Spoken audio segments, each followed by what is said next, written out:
I can still hear you, which is great. Okay. The We can levels hear it. look okay. You can hear me, and Yeah, here we are. Both of here us. we are, both of us doing our things. So good. But where you had a focus, right? Obviously, you had a focus. I mean, Yeah, you were I had a gut desire. yeah, Desire. but you did it the right way, if you like. Okay, there was a kind of adjunct where you went into corporate, but I mean, Goldsmiths, St. Martin's, all of that, which is not to be sniffed at. The St. Martin's goal was probably the first most important kind of, I suppose, accomplishment, if you like, just because I had that in my heart. You know, for me, that was the pinnacle of art education. And I think we're always looking for sort of validation, aren't we, to a degree, whether that's right or wrong, but we do. So that was my first sort of a major milestone. And then that, first round of validation, if you like. I wouldn't say it gave me an awful lot, but I wouldn't say it built my confidence. I think that kind of, as you say, it sort of burns in you, doesn't it, really? Mm-hmm. Mm-hmm. And you can't kind of, it gets to a point where you can't ignore it anymore. No, but as far as Jag Sihra, the creative, yeah, where were you first becoming conscious that this is super cool. I want to do this.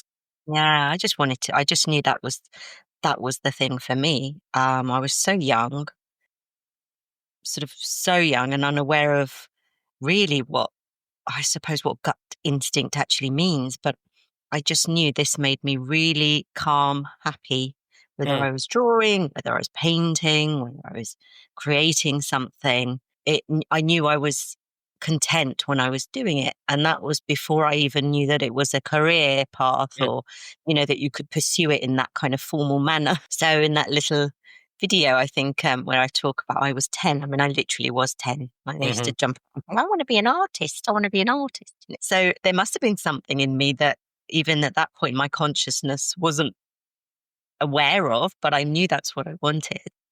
And then as I grew up, I think you sort of get to a point where you think actually, and I looked around me and I saw others, I saw the creative pathways, if you like. I saw other people, pursuing graphic design, for example. And I thought, oh, okay, there's something in this, you can actually pursue a career through these various pathways. So that's when I remember at school, very often actually during A-level times, I used to skive off other lessons to go and sit in the art room, and I would just draw for hours. Other people would skive off to go and, day gig or something, but I would go and paint in the art room and really got friendly with the art teachers, and it was my happy place. So yeah, I spent a lot of time there. And then I think it was around that time, it was when I joined foundation course really, that's when everything blossomed. The tutors at foundation level was like, tear up everything you've ever been taught. Grades and art, and, go and pursue, go and draw, rip up bits of paper and draw on it. Don't draw on a square sheet of paper, draw here, draw there. My very first visit to the V&A, oh my goodness, it was just like, it was an awakening. That's the only way I can describe it. Such a beautiful venue. Yeah, beautiful. It was an awakening. We were taken to the V&A. We sat in what in those days was the sculpture gallery. And we were told to start drawing perspective. Okay. Not really taught much more than that. And I spent a week drawing, statue of David, looking down the gallery, drawing perspective. Absolutely felt like that time just slipped away without me even realizing. By the end of the week, I found myself in the Indian galleries, drawing replicas of the Indian rugs, for the Mughal period, from the Sikh ruling period. Just fell in love with the V&A, and I still say to people, the V&A is my spiritual home. So if you want to scatter my ashes in that pond, in steady. Happy days. I'd be happy with that. Steady. There's a while to go before any of that happens. They might not want my ashes, but I'd be happy there. So it's interesting you mentioned, the cultural linkage even way back then. And Always. I've looked at, your website and the artifacts that you have curated and presented, and I can see a lot of embellishment, right, from your cultural heritage. Is that something that's really, really important for you in your work? I think it's intrinsic and it's a thread, pardon the pun, that runs through your DNA, to be honest. Mm, And I would step back one from that. I would say color, actually. mm, mm, Color is something that runs through my work. And I think the kind of boldness and the pleasure of just celebrating color, that's definitely cultural. And that was something I was doing again before I recognized that I was doing it. mm, But I remember my first week at St. Martin's, and again, our intro to everything, whether it be perspective or, color theory or whatever. For me, I think that the students, my friends around me were bored stiff. We were told to literally get our little paints, our gouache paints, and mix the color wheel. And mm, we created entire sheets of, little vignettes of color mm, by mixing opposites and contradictory colors, and how to make browns and never to use a black out of a tube, how to mix your own paint. For me, honestly, that was still one of the most pleasurable projects we ever did at St. Martin's. I absolutely fell in love with color theory because I was doing it. And once again, this put a label to it. This put a name to it, yeah. There was something called color theory.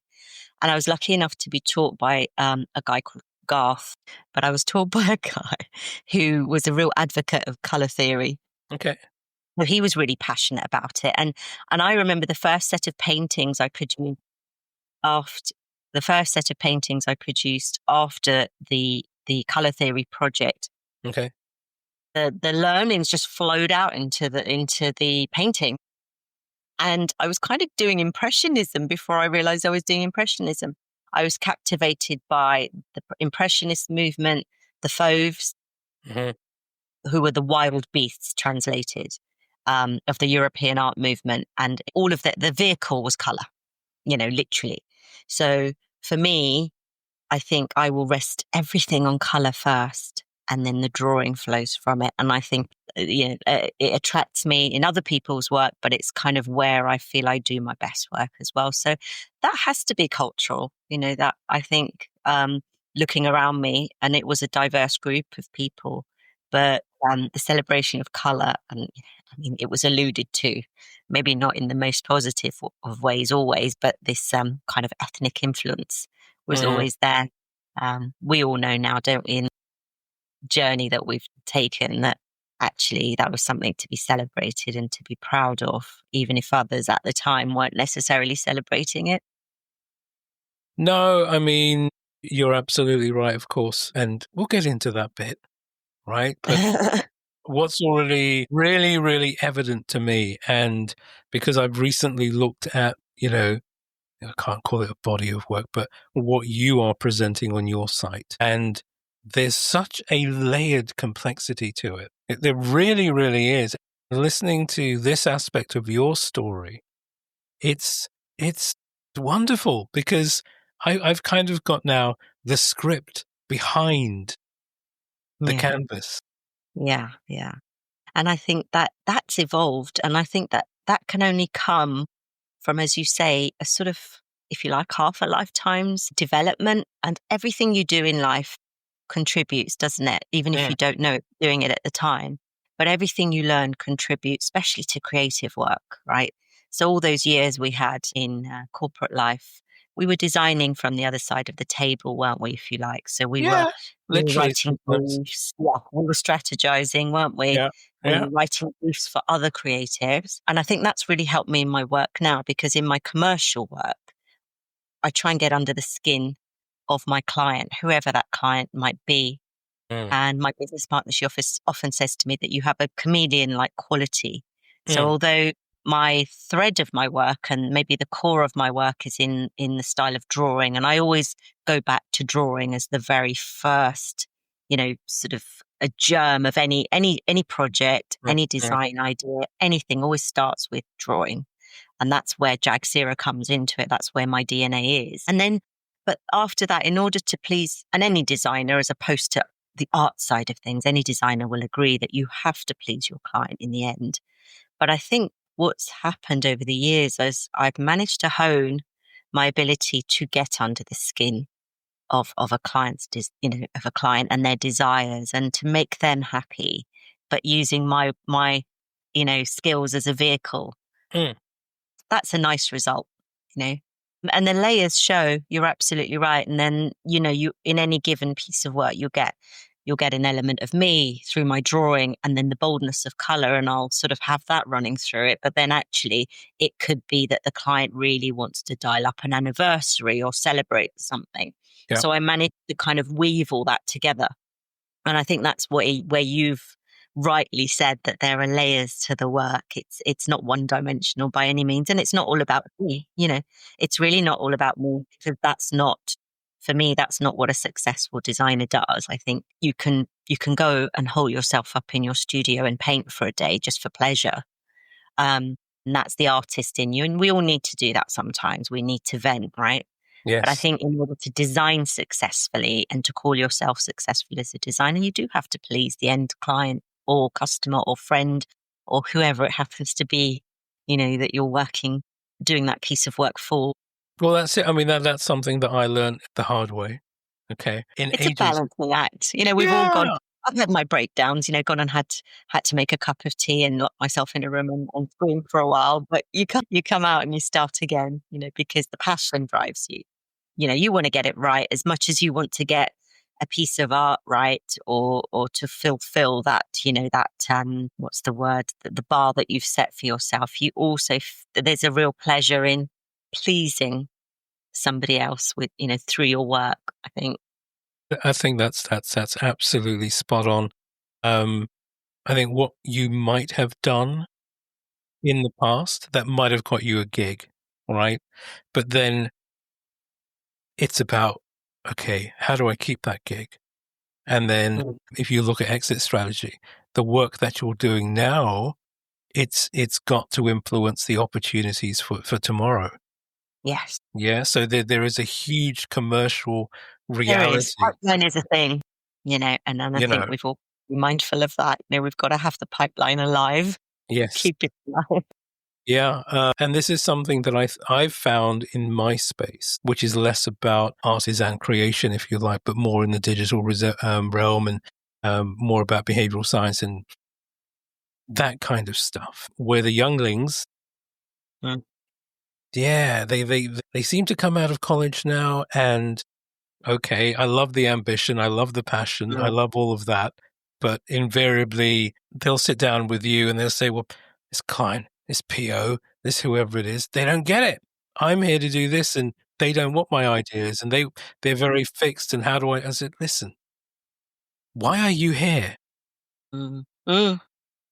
Yeah. Right? What is your purpose? Yes, we have to find a balance, but you need to understand why.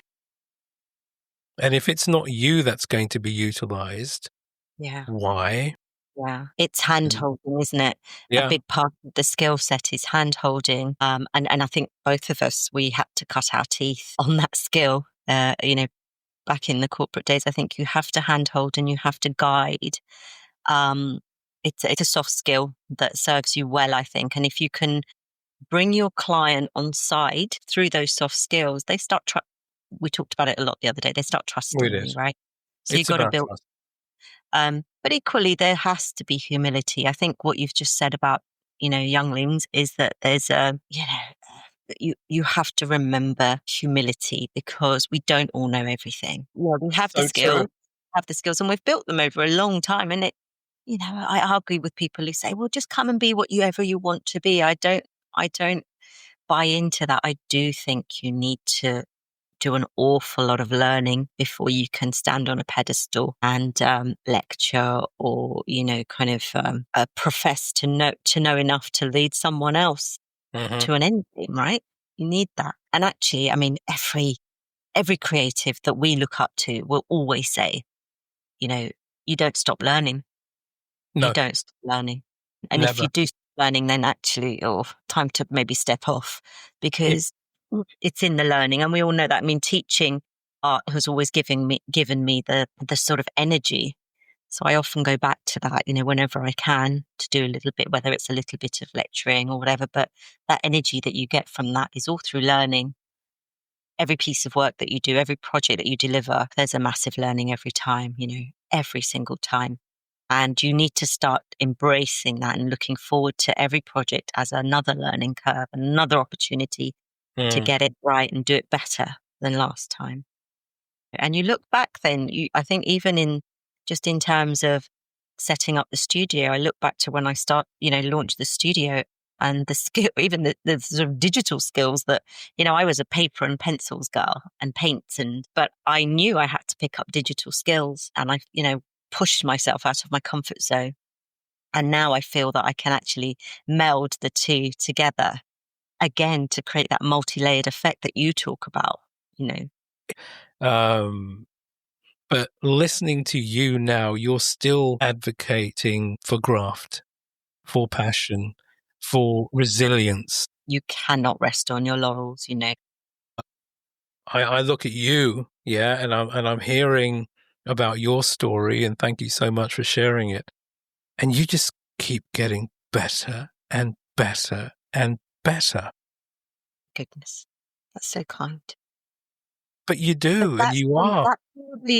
that probably stems from a desire to keep improving, I suppose, because I just think, you look around you and there's, the people you admire, the artists you admire, you never quite feel that you're there yet. You Mm, want to keep improving.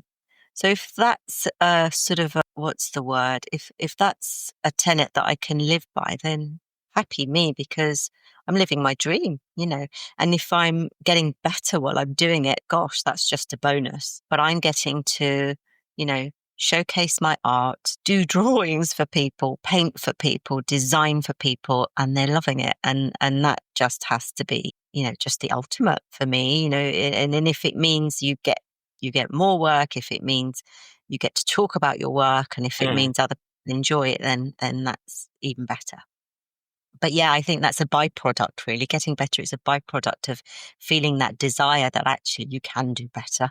Yeah, I think maybe that's part cultural. Definitely, it's in our DNA. I think that's also maybe, and tell me if I'm wrong, if that's in any way related to being first generation, second generation immigrant stock, right? Having to come like our parents did and their parents before them, perhaps Yeah. coming into a different country or moving from country to country, and then seeing that struggle, and then finding a space eventually that you yourself might feel comfortable in. Yeah, I think we have to. I think we're all aware, aren't we, as products of that sort of immigrant, sort of third generation immigrant community, that often those seats aren't just openly available Mm. at those tables. So we have to create them. And I think the sooner you learn that you have to create your own, you do it, get on with it. It's not going to be easy, and it's not going to be made openly available. We get used to, I think very early on, we get used to not having the ease of just slipping into, rooms where, you're going to get opportunities. So you have to start making your own opportunities. And I think by that token, you're always ready to prove yourself. You're never afraid to do that. Mm. You're very aware that you need to show people the quality of what you can do before they even, give you some space or time. So I'm not afraid of that. And I think often, if you can be brave enough to do that, it will pretty much always lead to something else. But I don't think you can ever expect anything to be handed on a plate. But I don't think we ever have. No, We're so used to that now. It's an unspoken methodology, if you like, in our community, isn't it? That you just have to go and be and do and crack on. And actually, 100%. if you can rely on your own skills, and if you can create your own spaces, and if someone wants to jump on board, happy days. But if not, you've just got to crack on. You just have It's to not, do it. I no one's going to mean, do it. of you. Yeah. No one's going to pat you on the back and say, "Oh, haven't you done well?" It's not about that, and I think you've got to stop waiting for that. And you are the one of the most perfect examples of that, right? It takes a Because while, doesn't it? Took a yeah, while, but, it does, but you're um, doing it. You are doing it. no, it's great fun. I mean, there's other aspects to life, aren't they, that sort of drive you. And I think for me, very much having my children when I did gave me a sense of purpose far bigger than my own. Mm. So I was always creative and the burning desire was always there. And I talk a lot about the fact that I always wanted to do this. But actually, did I have the bravery? I talked about it a lot, and I worked in creative roles, which were really wonderful in themselves, don't get me wrong, but I knew it wasn't everything. And then the children came along, and I think in having them, I discovered a purpose way bigger than myself. Yeah. And actually, that's when everything came together in terms of, you know what, you've got to step out. You've got one chance to not only follow your dream, but actually give them something to admire. Don't give them a mum that nearly did it. You know, don't be that. Mum wanted to do this always, but she had a nice job, so she stayed there. I didn't want that for them. I wanted them to see me fulfilled and living my dream. And if something comes of that for them, wonderful. But I know they've been a huge inspiration in I suppose, in giving me the kind of ambition maybe that I was lacking in the past, to turn this into something more, you know, I mean, I you don't want know, to grandiose it by any means, but it's a kind of a legacy in my own simple way. I don't think anyone can undersell that. Having children is, and I'm just thinking back to my grandmother now, Mm. right? Having kids is a gift. And she always used to say to me, one day you will have my great grandchildren, right? Yeah. And then she'd quickly shift into, well, hurry up, because I'm not going to be here forever, all of that kind of thing. But what she'd always say is that they are gods. Yeah, absolutely. Yeah. They are the And personification of the Almighty, aren't they? They really are. and yeah, everyone has their challenges and all the rest of it. Yeah. So when I exited from British Airways, I had two rugrats and no job Mm. and just divorced and all of that kind of stuff. And I you kind of remember. go, and you have these little curveballs that the universe throws at you, and what do you do then? And I had lots of choices, thankfully. Definitely didn't want to go into engineering. No, didn't want to go back there. That was done. But then having the opportunity at BA and in BA.com and introducing tooling at BA.com, Mm. whatever version of Adobe Photoshop it was, Elements, I think, I can't remember. And then all of a sudden, with a brilliant, brilliant boss, Helen Liley, Yeah. who just said, "How can you do these things?" I was like, "I don't know. Just do them because it's fun, right?" And then we had less work going out to, I think it was some agency in Newcastle, because we were doing stuff in house. But all of those things that occur, and they're all And part that's of this. to interject there, but that's a really No, good go ahead. example of what I've been going on about, is that you delivered before you were even asked to deliver. You showed them something that existed out of a passion that you had, Mm. and you didn't do it out of, "Oh, I'm going to get brownie points for this. I'm going to get commended It for was this," just because cool. you just wanted to do it. You were enjoying it, and then you did it on top of your day job. And I think that's a perfect example of what we've talked about. It's not glamorous, and it's not what people necessarily want to hear, but you do have to do more before you get given an opportunity. It's simple as that. Stepping back into that conversation about your children, I remember those days, and I was desperate to have children, and they Mm. hadn't come along yet. And your two were at that sort of maybe primary school age then, and I just remember them being at the centre of your universe. And I just used to really admire that. I remember, yes, and you'd been through a really hard time. So, but the children, oh my God, they were at the heart of everything you did. And all of our conversation centered around that, really. So that's something to be remembered and admired, I think. Yeah, look, I'm not the only single parent on the planet, and unfortunately, it doesn't look like that's going to change anytime soon. But I had mum, I had some solid friendships in there, but it was genuinely all about the bubbas, as I call them. It was, yeah. And, having a reasonable boss, Joel, where is he? Yeah, And she'd cover for me on occasion because I had to go yeah. and do something for them or what have you, which never would have happened in engineering, ever. Mm, mm, But to do that in BA.com, where we were, yeah, that was pretty awesome. But, yeah. They're you were, very supportive people there. I remember I was going through some some of them some were. tough bosses were, yeah. And there was that element of it's a people place, you know, times change and, bottom lines become king and things like that. But it was a good place. And I think it's not until now, and I often talk to other, I often talk to friends who have sort of left BA and gone on to do really wonderful things. Mm, And the one thing we all get together and we do acknowledge is that we didn't actually realize how much we were learning. Whether that be, 100%. soft skill, whether that be dealing with stakeholders, whether that be that ability to go and present to clients at a really high level. I think because we were stretched in that way, we weren't necessarily compensated for it, but I think we were stretched in that way.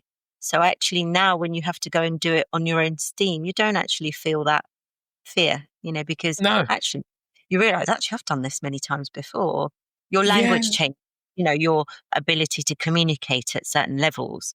I think all of that we did through so many levels of having to deal with so many different tasks and wearing so many different hats because we all did more than we were, if you like, tasked with or given credit for or side of our roles to do things at the time, maybe frustrations, but looking back, gosh, quite a learning really.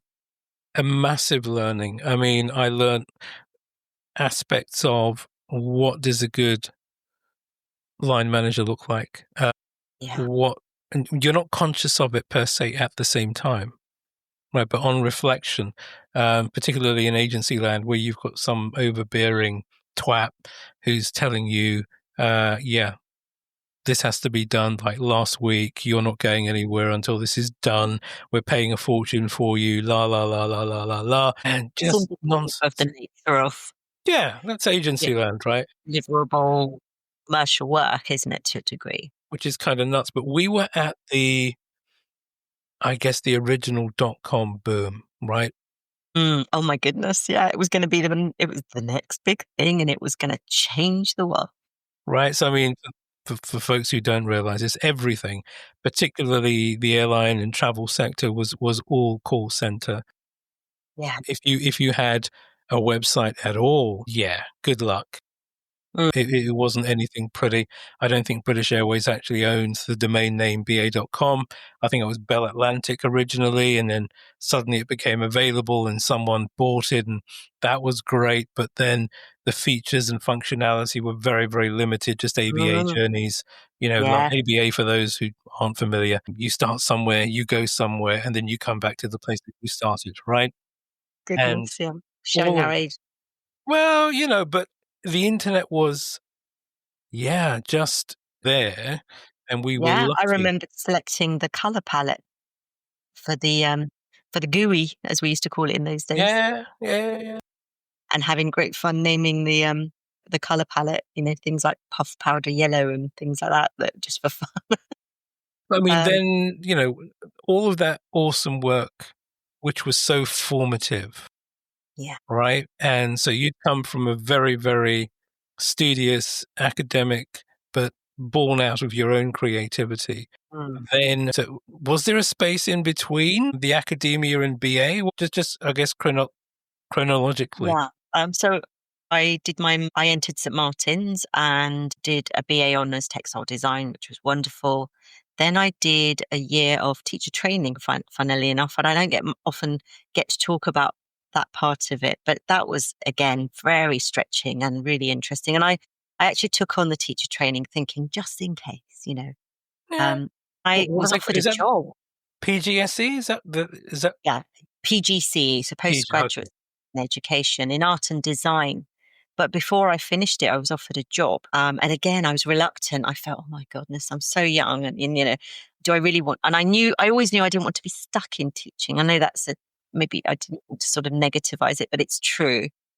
And I did. So I took it on, took the job, and it was a wonderful selective sixth form college. And oh my goodness, the students were so talented and they were painting better than I could. They were fantastic. So that was really good. But again, I just knew there was more to do at that point. So then I did about a year and a half of teaching, bit of acting, head of department, which was again a nice endorsement. And I left to do a master's at Goldsmiths.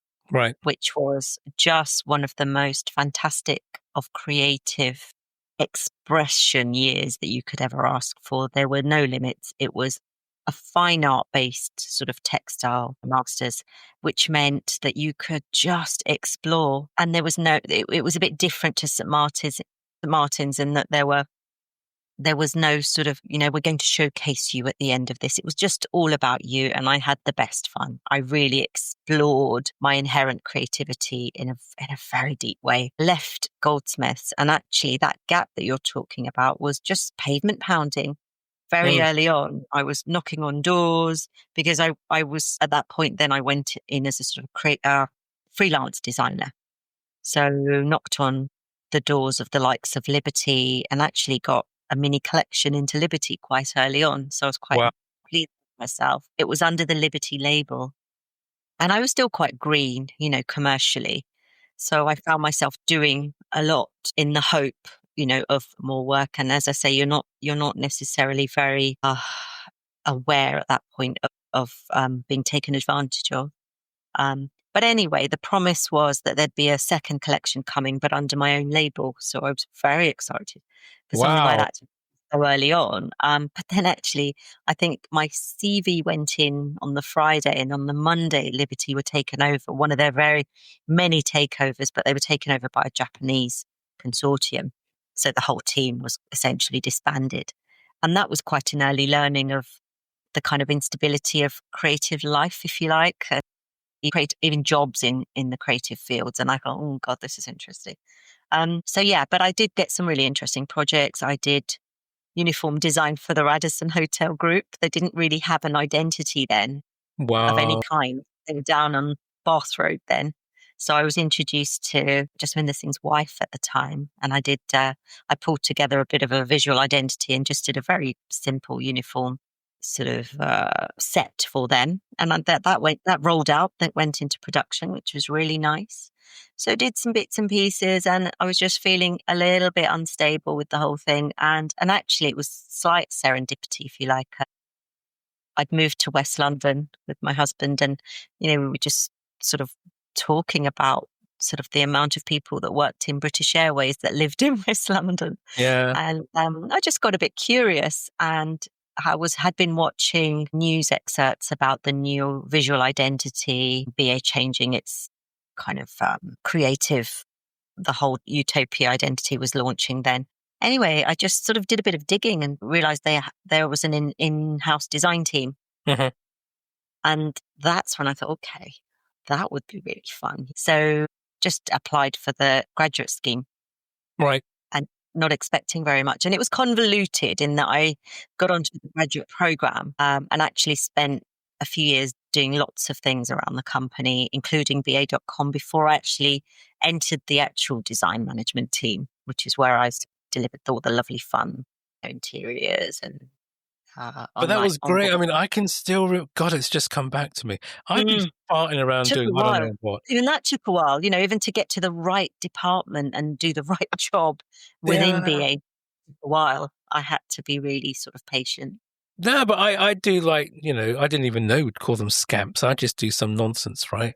And I remember taking laptops over and sticking them under your nose and saying, "What do you think of this? Is this all right or not?" And just having you around to just brainstorm with or get that critique, that firsthand, because we all knew Jag, and we all knew Jag was the official creative person, right? And lovely, always so approachable, always so polite, well-mannered, respected. And it was just so easy for, a half-wit like me who came from engineering, got into systems, and now he's farting around in, making banners and whatever other artifacts. And I think, well, I'm not saying I know, but Therein just having lies an you, inherent creative, a sort of, what's the word? A closet creative, I used to call you, because I think that's how we bonded, isn't it? yeah, Those creative conversations almost energized us, of course, because it was so and allowed us to stale. vent. And then just to have you and a couple of other people just kind of, we were having fun. We were just kind of, but you were my, closet mentor. I'd be, yeah, if Jag thinks this is good, then it's got to be, I'm heading in the right direction. Because I didn't have that academic background that you did. I was just doing things, and like much in my music at the time was Mm, improvisation. mm, And if somebody liked it, then great. If they didn't, that's fine as well. But I didn't yeah. have that personal affinity with the work that I had much, much later on. So BA was wonderful and that was great. But then you went to Virgin, right? Yes, I did. I mean, I left. I, thank the Lord, fell pregnant with the triplets, Yay! and that was 2015. But unfortunately, it was very ill during the pregnancy. So I kind of sort of sloped off, really, went off, but everybody's wondering, where's Jack gone at BA? I think you're entitled, to be fair. I was underground, just with terrible sickness. So, and while I was on, and then it was wonderful, actually. I think it was one of my colleagues who at a team meeting finally announced that, by the way, Jags had a baby. Oh, actually, Jags had triplets. Yeah, So Jake's nice. Yeah, it became quite big news at BA, which was really nice to hear, it was awesome. on the side. And then I think during maternity, the opportunity to leave BA came up, Hmm. because there were rounds of severance going on. And obviously I grabbed it with both hands because it would give me more time with the boys to think about things. And I mean, as soon as they came, they were the center of the universe, and they always have been ever since. So even till this day, I will pick things that work around them. Of course. It means working into the night sometimes, and it means working early hours, but that's what I never wanted to look back and think, okay, I took that ahead of them. So I'm telling you this for a reason, because I was on maternity, took the severance, which was wonderful, and had a blissful couple of years with the boys at home without thinking about too much else, playing around with ideas, but not much else. And then I was sort of tapped on the shoulder about Virgin, and a very similar job came up at Virgin as design manager there. And you will know that there are very few design jobs like this in the whole of the country because there are only two airlines. Next to none. On paper, it was written for me. And they were about to deliver their A350s. They'd just taken charge of A350s, and they were redesigning their interior completely. Right. And I was really reluctant. And I'd had a couple of calls from Etihad, the Middle East. I think a few of us had, actually, because there was a bit of a cull at the time at BA. So a few of us I were think, approached yeah, for the sure. Middle Eastern Airlines. And I just culled those conversations very early on, because at the time I said, no, I don't want to have this conversation because I don't want to be tempted, because I've got these lovely little babies, and that they are my world. Bubba's. And then when Virgin came along, it was my mum. My mother actually said, she encouraged me to do it. She said, take it on, because whilst you're in this lovely bubble, it's not forever, and you haven't spent all those years building skills to drop them now. So she's a wise woman, right? Wise mums, Wise wise woman. Yeah. mums. So I did. I think I always knew it was going to be a bit of a struggle just in terms of logistics. Mm. But I had the most wonderful conversation with, again, one of the most wonderful bosses. I think it's really important to note and acknowledge that whenever good leaps happen in life, especially in careers, there's always a wonderful person at the base of that. And Jeremy Brown, he interviewed me over the phone, actually. We had a chat over the phone. I was in my garden. And one of the first things I said to him was, well, I'm just going to need so much flexibility because of these babies. And he's like, well, do work from where you want, just deliver my thing. So I did. I joined Virgin. I inherited a team. Well There hadn't done, been Mr. any Brown. structure. Yeah, hadn't been a structure for a while.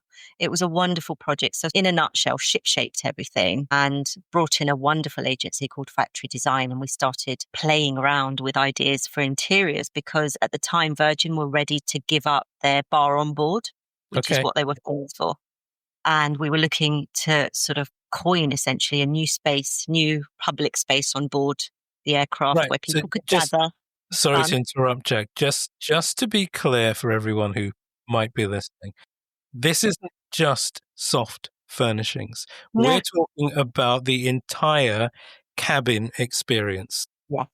From scratch. Wow. Oh, it was fabulous. I mean, where in BA we tended to work on I mean, we had some wonderful projects working on Yeah. BA firm, working with the likes of Anya Heinmuch, working with amazing designers and design agencies. But here I was given this kind of blank slate and worked with these wonderful guys at Factory Design. And we coined a brand new space on board. Absolutely. We strategized, we created experiences. I worked with engineering, always had an affinity for engineers and Will crop worked up really everywhere. closely. And yeah, we created the Loft on board. The Loft became the new sort of social space on board the A350s at Virgin. So that felt really good. So And on again, brand. worked with some really wonderful people at Virgin. Actually, Virgin was a buzz because it was small enough there for people to sort of give you leeway to actually, act on your instincts. And I think that really grew my confidence.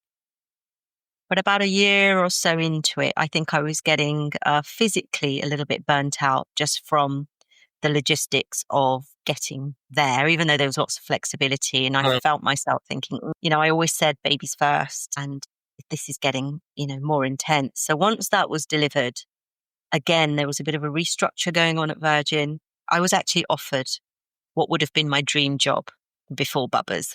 Oh, And that was to take on, I was already head of air design in the air, aircraft design. And I was offered the job of ground, air, lounges, everything. So essentially, head right. of design. I was handed it on a plate. And as I said, back in the day, would have been at the ultimate dream. It would have been the pinnacle for me. But I just knew in my heart of hearts that if I took it on, I'd want to do it heart and soul. And that wasn't going to work with the children. It That was would have going been in full jag. full jag, would have been full jag. And full jag needed to be with the Bubbers first. Absolutely. To this day, I actually remember sitting next to this MacBook and pressing the button, declining the role, the offer. And I remember being on the phone to my now business partner, Sue, saying, Sue, I'm about to decline. I'm about to decline. And I did it. And actually, I was so scared to do it. But once I'd I'm done it, I feeling felt scared now. so scared of myself in that, am I going to regret this? This is a once in a lifetime opportunity and it's probably something you would have died for at BA, And yes, in terms of a creative role within any organization where you'd have oversight of every touch point, every customer touch point, and you'd actually see it delivered because it was an organization that did thrive on delivery, Yeah, very much so. It was scary. It was scary, but I can hand on heart tell you, I never regretted that decision because of where I am now. And that kind of spiritual kind of guide or whatever you want to call it, I knew that if I put the children at the heart of everything, things would be okay.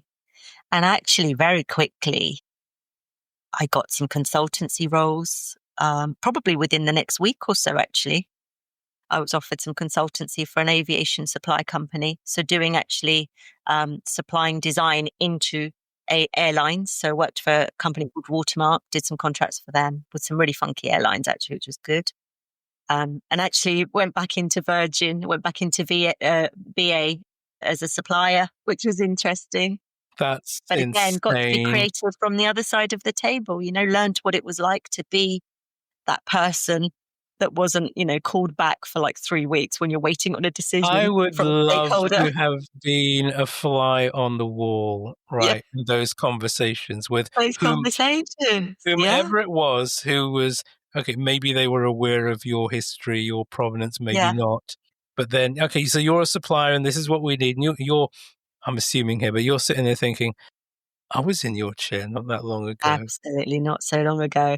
And it was a great asset to the supplier because they had my head, my brain. I literally could brain dump what the airline was thinking. And actually, even now, I still do creative projects for a supplier agency whenever they want art and design for their pictures or design creative or design strategy for gifting products, whatever. I still work with them, which is really nice, actually. And without question, we always start by using a bit of a Jag brain dump. You know, what would Jag sitting on the other side of the table want from this brief? You know, But what sort of that proposal? you've earned that credibility. You've earned that It's gravitas. amazing to use it, actually. It's really nice to be able to use it Well, and yeah, make but it you don't take it for granted. someone. And what I'm hearing is you're still so respectful to that process. You have to be. You have to be because we know from the other side, don't we? And even today, you know, if I'm sitting here waiting on a call from a client, thinking, "Oh, well, we haven't heard. Have we won this pitch? Have we done this?" You sort of step back and you think, "Well, I remember how many loops we used to have to, you know, jump Yeah. through. Oops, we had to jump through to get an answer from some senior person sitting in their office." So Sometimes it not so gives you senior. that insight. Yeah, it gives you that insight to know it's actually often not personal. People are just trying to do their day job and a ton of other, you know, other jobs to boot. But yeah, back to Virgin, it was a wrench to sort of give it up, but equally it was the beginning of everything, really, I think. And then after those couple of contracts, COVID hit. Mm-hmm. And actually, what one really pivotal moment for me was securing a piece of work to deliver a line of silk scarves Mm-hmm. for a luxury fragrance house called Bodicea. I was going to bring them up.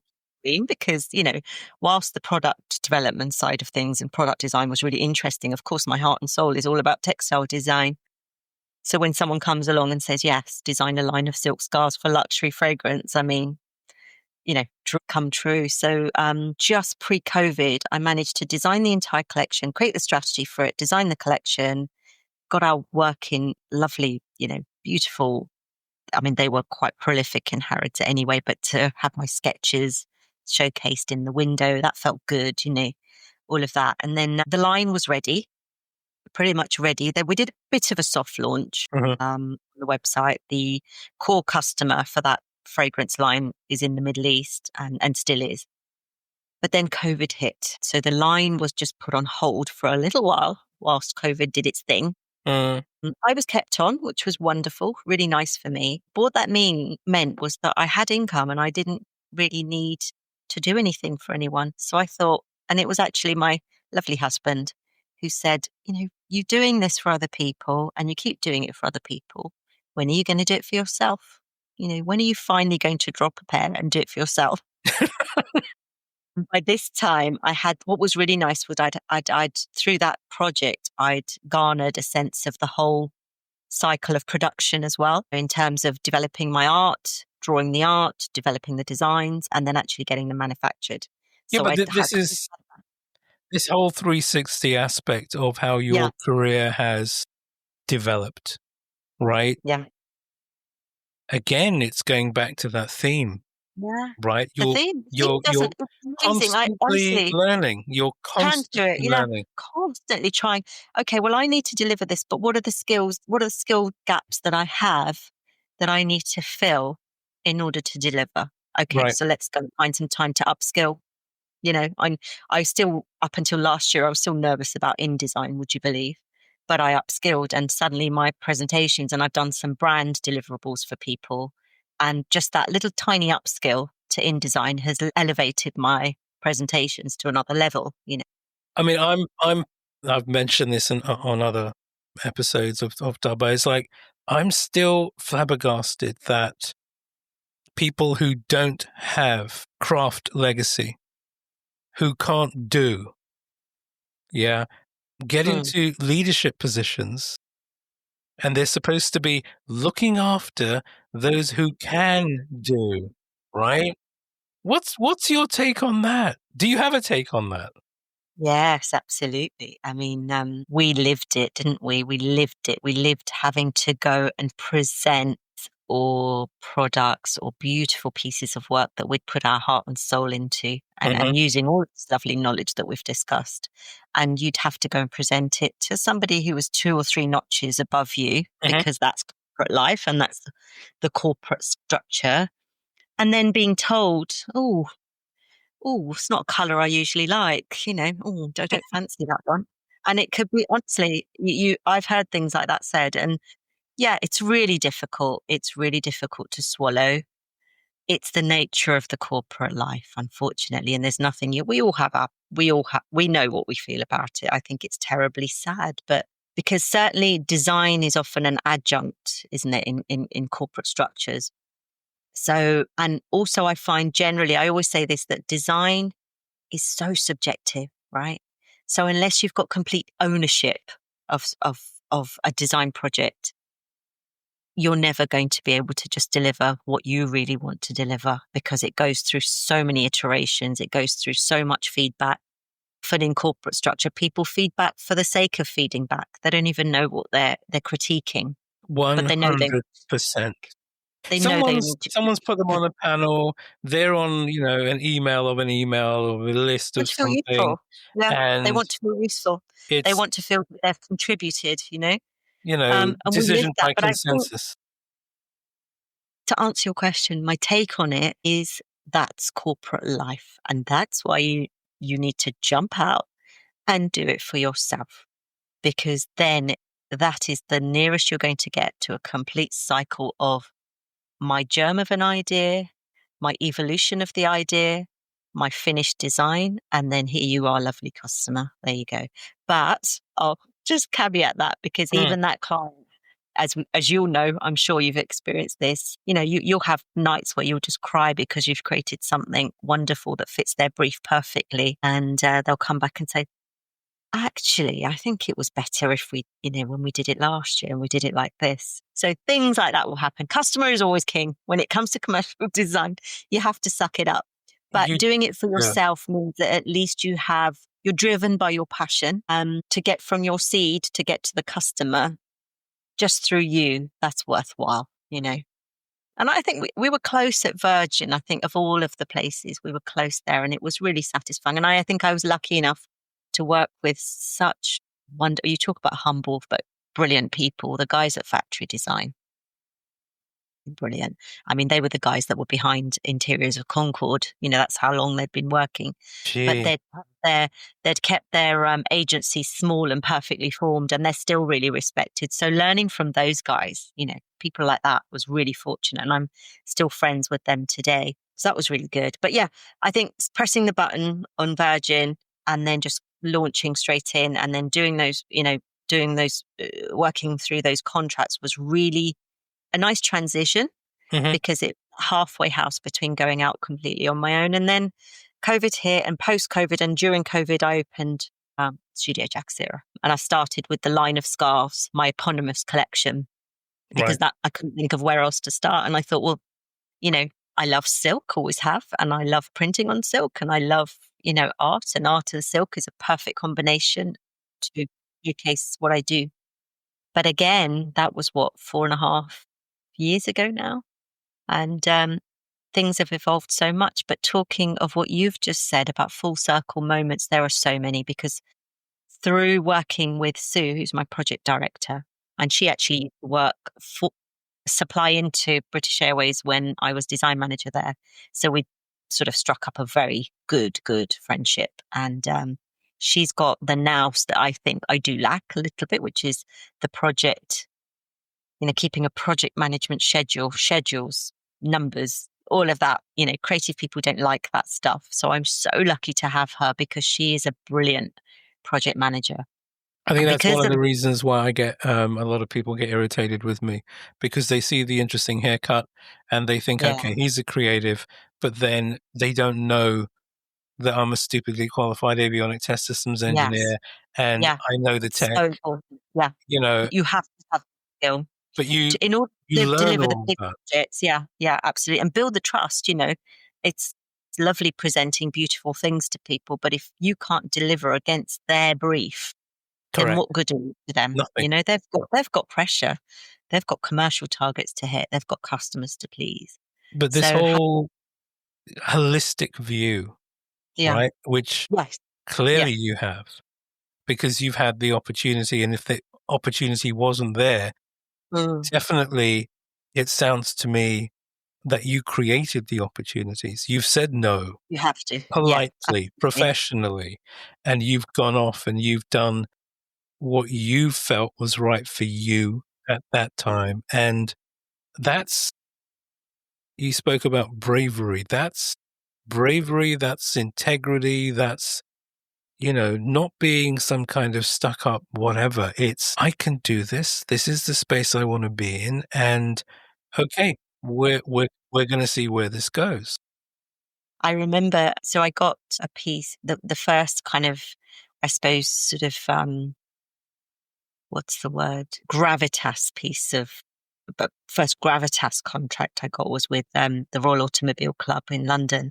Mm, It was a small piece of work, but really put us on the map in some respects. And they commissioned me to design a scarf based on their pool room, which is, if you're the great and the good, you're a member of the Royal Automobile Club. There's a beautiful pool room with a mosaic, an Egyptian mosaic theme in there. So I sort of did that for them, and that was really nice. And that really started getting people to think, actually, she can work to a brief. And then with Cunard, I think I pitched for an entire year mhm. before I got a chance to really go in and have a go at that. So it took a year of knocking on that door to say, okay, give me a chance. I can do big gifts for you. I can do That it at grit, this. that passion, that wanting, that desire to get in there and still get in there and not just sit around and rest on your laurels. But no, I I think I can add value there, and that perseverance. That's Yeah. awesome. And then what happens, I think, is the points of strength sort of surface Mm, organically. mhm. So the reason I'm saying that is what was really interesting was I started off with this collection of scarves, thinking I'm going to do direct to customer. The collection will probably evolve into other pieces like garments or whatever, and that's where I'll be. But actually, and I think we were talking about this the other day, what really started growing based on my skill set and Sue's skill set and our networks are so important Huge. because the trust is there. You know, we can talk, you and I, because the trust is there because we've known each other forever. Mm, And we've seen each other in action, in very difficult environments back at British Airways, for example. So I think networks are huge, and I found so many full circle moments. And I think the business is it kind of took on its own life and grew in that other direction that I didn't expect. So actually, now business to business and selling into clients or doing I think bespoke projects are what has really captivated a lot of our clients, because what I've now come to realize, and Sue said this to me, and I found it hard to believe because you go all slug about it. But she was like, you used to keep saying, you are at the center of this and you don't realize that it's your art that people are interested in. And when I started to believe that, actually, the product that we design is almost a vehicle. The selling point, the USP, is the bespoke art. And now we're setting our stall on that, really. So the idea is to create corporate gifts, merchandise, customer gifts, developed on materials that can stand the test of time and not go into landfill and pollute the oceans if possible. mm.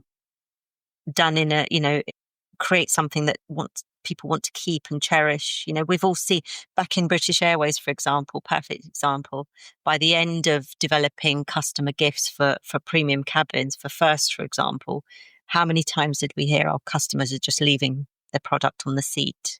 They're not even taking it anymore because it had been dumbed down to a point where it was essentially tat.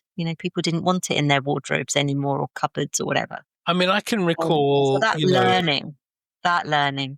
has been huge for us. Exclusivity, that quality, that level of curation, they become historical artifacts. So I can recall, those awesome in-flight bags, and I The would Concord. see, and I would, on eBay or whatever, and sometimes Yes. people Yeah. arguing over and fighting over, and Yeah. it That was was the genius of Anya Hindmarch, and that was her vision. She's definitely one of my heroes. And you can learn a lot from people like her, but all those learnings we've taken into the business, and we try and approach our clients and talk about that and say, first of all, let's get under the skin of your DNA. Let's really celebrate your brand, if it is a white label piece. And then again, that chameleon-like quality in terms of being able to draw that out through my art and drawing. Mm-hmm. And then try and use substrates and materials that, aren't going to necessarily damage where you can. And then lastly, create a product that's useful, and if they don't want to keep it themselves, I'll give it to someone, or, all of that. So that's really evolved really nicely, I think, over the last couple of years. And that's where we'd like to sort of build our sort of client base, or my client base. And then through Jag Sihra, having had these sort of charitable partnerships evolve has been so satisfying and energizing in a way that nothing else can compete with, really. So the elephant charity family. I was taking my, now fiance, lovely restaurant in town, and we wandered past this. We didn't know what it was. It was one of those eggs, right? And I said, my mate Jag did one of them. And my lovely lady's like, who's Jag? I was like, come on. It The whole story kind of thing. And tell us about that. How did that come into play? So I was sort of have friends, lots of friends, obviously, BA. One of my dear friends, she's prolific in philanthropy. She won't mind me mentioning her, Maggie Draycott. And when she left BA, she really picked up on her charitable work, and she supports many causes because she used to run the gold guest list at British Airways, and one of her passions is philanthropy. And she is on the board of the British Asian Trust, who have an offshoot called the Elephant Family. The Elephant Family is a charity that was essentially set up by Mark Shand, the brother of Camilla. He travelled in India back in the day and fell in love not only with India, but fell in love with an elephant, actually, called Tara. And Tara was an elephant who had been abused, as a lot of elephants were in those days, in terms of overworked and, on her sort of last legs. He pretty much nursed her, but in the process fell for her. And he wrote a book called Travels with My Elephant. And he set up the elephant charity dedicated to the conservation, initially more to sort of supporting elephants that had been sort of, overworked and abused in their lifetimes. But actually the charity grew to what is now a conservation charity across India, Asia. And coexistence now has become, the broader theme. So it's about teaching villagers, humans and animals to coexist in a way that it's beneficial to both. Because of course, over time, roads were cut into habitats where they shouldn't be. I mean, it's a long story, but essentially it's a wonderful charity. Now, the tragedy of it is that he passed away in an accident about 10 years ago, actually, whilst it was a big egg hunt in New York, but the legacy continues. I think because of the sort of royal connection, it's a charity that's well supported as well. Mm-hmm. But what they do really beautifully, and where I come into it, convoluted way of telling you this, but where I come into it is that I'd done some art for Maggie and I'd done some creative work for her, and she got to know me and my work a bit better than back in the day. Mm-hmm. And she endorsed me, and I was invited to design one of these eggs. So they have various public art projects. Sometimes it's a charitable ball. Every other year at the moment it's a big egg hunt. Other times it's a tuk-tuk race across Asia. Mm-hmm. Mm-hmm. But there's always a lovely collaboration with artists. I was thrilled because the likes of artists that they've worked with in the past and that are essentially patrons are the likes of Sabyasachi, Tracy Emin, all of these wonderful names. They've all kind of been a part of this journey. So I was thrilled. I thought, gosh, I'm not going to turn this down. I will make time. You just give me the egg. I saw some footage. I couldn't even, to my shame, I can't tell you where I saw it from. Yeah. but you were on all fours and just doing your thing with this Yeah. egg. And what struck me was the intensity, just the intensity of your focus, right? In just doing that. And I Yeah. thought it's another Medita- one of those. Yeah. meditation. And also this thing that I was saying to you before, that what's even more wonderful about doing the work with them is that they celebrate everything I do for the sake of my art. So Mm, this is the one space where I'm not working to somebody else's DNA or delivering, much as that's pleasurable and good in other ways. This is me. They want me to be free to celebrate myself and my way of working, and however that evolves. There's two parts to the egg hunt, actually. It was wonderful. So I was invited to do the first egg, which of mhm. course was wonderful. So I had I'd been brewing these themes already, but then I got a call, and what the elephant family, because they obviously have partners all across the arts and various brands. And I got a call saying that my portfolio had been shared with the National Theatre, and they'd love to collaborate on an egg. So I was Amazing. pushed for time by this stage, really pushed for time, but I could not say no. And the reason I couldn't say no was because there was another layer to this, where the project was in conjunction with a school Right. under Grenfell in London. Okay. And the Okay. idea was to work on their outreach program with the children to create an egg for the National Theatre Beautiful. based on play that was at the time. And that's where obviously spoke to my heart. You can imagine, right, at the deepest level. And it was rushed, and I didn't have very much time, but I just thought, okay, how am I going to do this? And I just formulated the workshop. I just conducted the workshop. I thought, whether the egg comes in time, I don't care. I've got to do this workshop because I didn't want to let these children down. And I kid you not, it was one of the most pleasurable 2 hours creatively that I've had in recent times, because It looked like it. their eyes were sparkling by the end of it. The beginning of the workshop, it was a typical art lesson. This Mm. woman stood up, what we're going to do. And I just remembered why I love teaching so much, because by the end of it, they were cutting out shapes, and they were drawing symbols from the play. And, I made sure they stood up and talked about their work. And before the end of it, they were all, can I talk, miss? Can I talk? Can I tell you what I've done? Uh, So one thing I knew was that this egg had to be about them. And again, channeling that chameleon like commercial brief approach to things, I thought, how do I depict the naivety and the innocence of their work on my egg? So I thought, well, you translate what they've done. So I laid out all of their sketches, their little cutouts, their drawings, and I just thought, okay, throw them on the egg. And that's what I did. So that was an homage to them. And it was, makes me well up a bit, actually, because it was a real of course. personal achievement to do Yeah, that with and them. then That sort of work I'd love to do more of as well. So time permitting, um, hopefully we'll do more bits and pieces like that. But that was a lovely thing. And again, that's another that one is another part that I can't give up now, as much as I want to I need to earn money, need to feed the bubbles. I don't want to yeah, give up on that charitable work, because it also speaks to me. They celebrate art, but the art feeds the conservation, and the conservation is what we need for our children. So it's a it kind brilliant, of, brilliant, brilliant. Again, circles, circles everywhere. I'm gonna shift gears a little bit.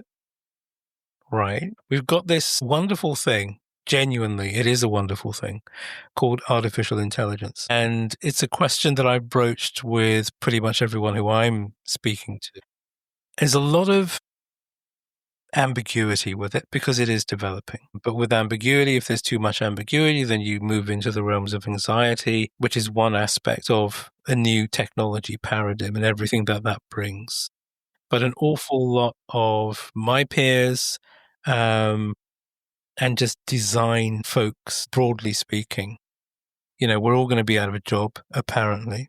Right? The robots are going to take over. Creativity is just not going to exist. Where's Jag Sihra's brilliant, brilliant brain in that space?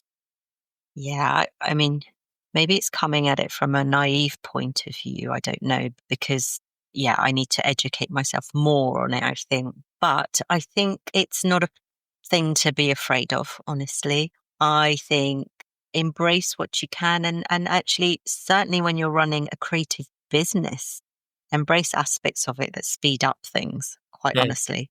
When you're doing a paragraph to describe something in beautiful language, use a bit of narrative, because I don't want to waste 5 hours of my time trying to duck my brain and write this creative flow. What I've seen in terms of the actual physical output of the art from AI at the moment, I don't think is of a high quality. So I don't feel threatened by that.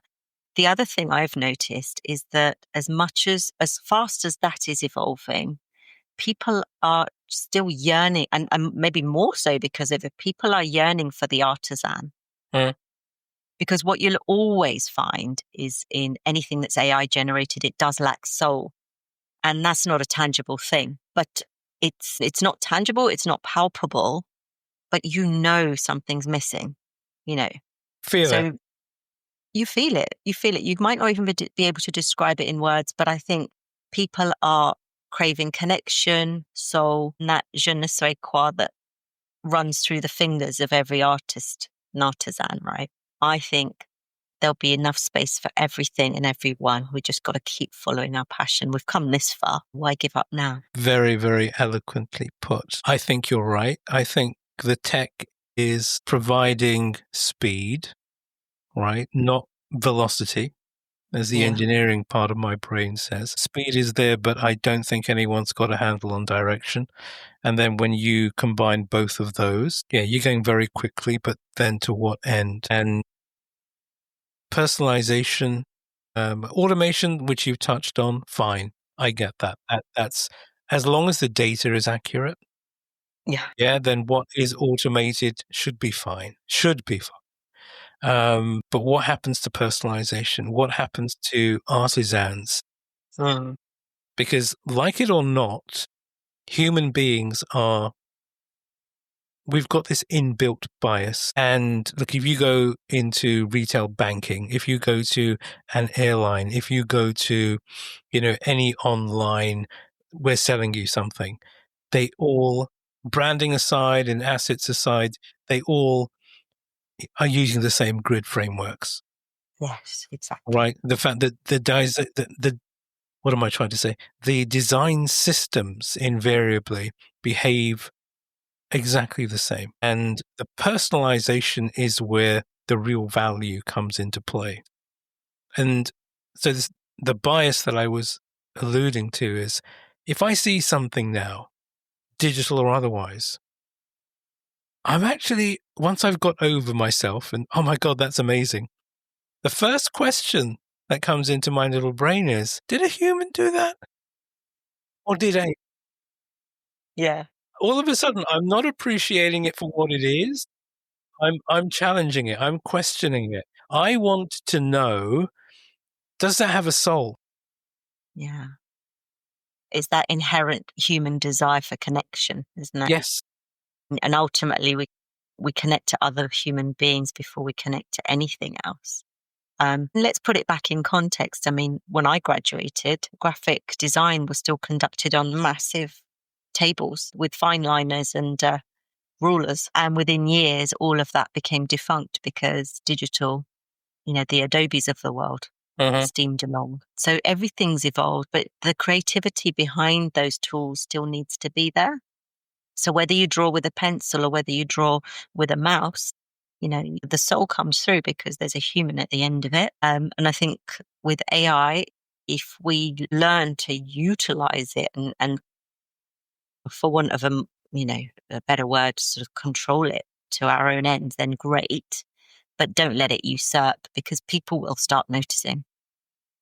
I think people already have started to notice, even big corporates. Yeah, that was interesting that you were talking about that the other day. There's also already that sort of, are you just fobbing us off with a bit, a quick, prompt, result of a prompt? Or is this something that actually is worth the money that we've paid you? talking about it in purely commercial terms, we're all going to have to keep proving ourselves. That whole cycle, I don't think is going to go away. I think it's going to get more aggressive.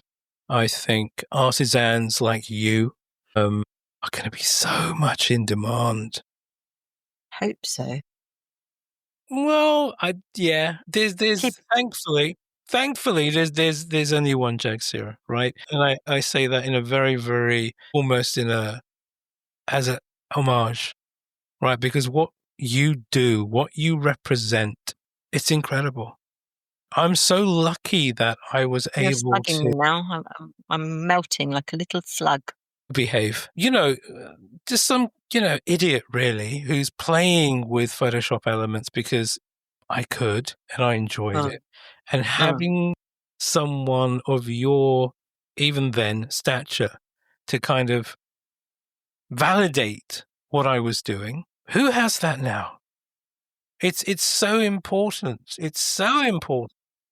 Kindred spirits. I mean, in the spirit that we've just spoken about, souls connect, and you recognize that in each other. Creative spirits recognize each other always. Yep. You know, People, process, technology in that order. a number of times I've heard people say, "Oh, I know nothing about design," and we've even sat round many tables where you've got people who are aggressively against design, actually, Mhm. because their task is to maybe deliver something at its cheapest, fastest, and just get it out there as quickly as possible. And design could often be seen as a bit of a hindrance. So you had some very aggressive anti-design people to deal with. And some of the most pleasurable times back in corporate life was when actually you soften those people through, Yes. I don't want to be patronizing and say through education, but just to remind them that actually we can work together. You can still deliver at your pace. Design doesn't cost that much if you do it well, you know. Well, it actually saves money. Saves money. Yeah, we are so used to delivering against tight budgets. Until this day, I have to deliver against tight budgets, and that's exactly where design comes in. So But this, design is your enemy, and exactly that, sitting around the table with engineers yeah. who actually eventually are on side, and you're talking, Tedlar samples with them, or wallpaper samples, or material samples, and they're giving their opinion. I mean, Can this be done? fantastic. Can't it be done? That whole kind of Yeah, technical fantastic, but feasibility and all. enjoying it, really Of course. enjoying it as I well. mean, one metaphor that I use quite a bit is some ecosystems, they're just used to, I call it Bayroti. You know what Bayroti is, right? So, because you're Punjabi and but for everyone else, it's stale bread. And Yeah. organizations are so used to self-sustaining on stale bread. And then design comes along, and we've got this thing called pizza. Mm. And that whole transition, and I've seen it, I've been really, really lucky that I saw the germs of that starting at Shell, where so many, and it's a megacorp. It's insane how big that place is. Yeah, yeah. They kind of, pizza, no, go away. No, no, no, no, no. We've got Beiruti, we've got stale bread. And then Yeah, you and waft it under their noses, metaphorically, of course, and then they see, hang on, what? That was done for less. It's and actually tastes way better. tastes way better. Our customers, all of the positives from Yeah. a commercial perspective.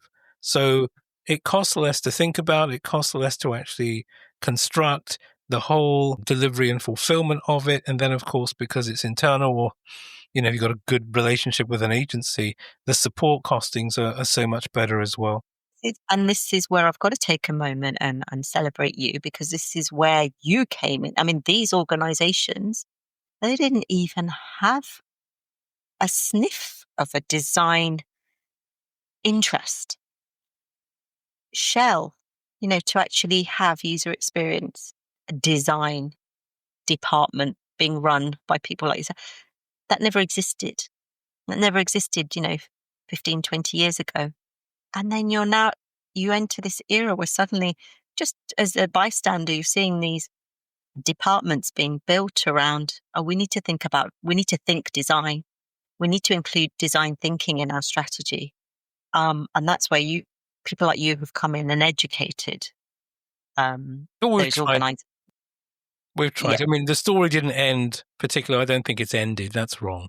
That's too harsh. No, not at all. But But goodness, and now you've got banks with design departments. You've got financial services that have got design thinking, in their kind of portfolio. So I think that's been really interesting. And I think it's been good up to a point. I think it's got overtly democratized. And I think, things happen very fast nowadays, don't they? I mean, that's the other yeah, thing. We were talking about AI, and I often think things go so fast, whether it's AI, whether it's the advent of a newfangled anything, it implodes so fast because it goes so fast. There's no time for things to actually mature. So they kind of self implode very quickly. that's the big risk, I think, that the majority of people don't see, even when it's under their very noses. And they really, hello, CEOs, CFOs, CTOs, if you are listening to this, Jag Sihra said it for you. I've been yapping about it for ages, but Jag Sihra is saying it for you now. You need the right people to help you understand what value actually is and the commercial operational value that design brings into your ecosystems. You can't have non-design folk playing at design leadership. It will implode, and it will implode incredibly quickly. You need a steady hand. You need that experience and the value that people like Jag, people like Thomas Wilson, Bob Powell, so many names. Oh, go. Maybe. And it's like, thank you. It'll come around again, right? Things need to go bad before they get better. And this kind of maneuvering right now, which I think the AI brings. So yeah, we're getting speed. That's fantastic. But you need folks who understand HCD, human-centered design, because the AI in whatever technology paradigm that we are all going to be using and are using, they are serving humans, right? It's not the other way around, and it should never, ever be the other way around. And design, like it or not, us creative leaders, we understand how design fits with humans, how design fits with technology in order to service humans. And you will get it. You're just tripping over yourselves right now, but yeah, Yep. it'll Well, happen. But look, we've been yapping for quite some time. Thank you how long have we got so, I don't know. left? Thank you for being so generous with your time, Absolute pleasure. It's been fun. with your insight, which is priceless. No book, no conference, no course could ever come close to spending an hour or so with you. You are thoroughly amazing, right? I mean, before I leave you in peace, what's next for Jag Sihra Studios? What are you doing? What do you want to shout about? What do we want to shout about? We're looking after our lovely travel clients, and we're building our clients in travel and hospitality. Awesome. And we just want to continue building that. I think it's keeping. We don't want to, again, not go too fast that we implode. We're very selective in our clients. We're trying to bring a level of luxury to everything we design. A very exciting nugget that I would like to share. And that's been close to my heart for many years. And we're just about to launch it, is a collaboration with a social enterprise in India. So whilst I create the artwork, which is very bespoke and very Jag Sihra, sometimes we've had to use suppliers that I don't necessarily feel fit with us, or maybe we want to, have another layer to the good that comes out of the work that we do. So we're about to launch some Christmas gifts for a valued client, which have been developed through this social enterprise. And essentially, watch this space because I'll be talking about it on Instagram loads and loads. But yeah, it's going to feed hundreds of artisan families in India as a result. So Amazing. really exciting. I think that's something that I felt was I hadn't achieved that yet. And I think that partnership is going to grow and we're going to do more good. The product that we're developing is going to meld back into the earth. So a lot less plastic, a lot more natural material. Mhm. But hopefully it won't come to that because the customer will cherish it and want to keep it. So watch this space because it's about to launch. That sounds amazing. That's fantastic. Jag, thank you so much. Yeah, that's it. Just thank you. Keep on. I don't need to tell you. Talking.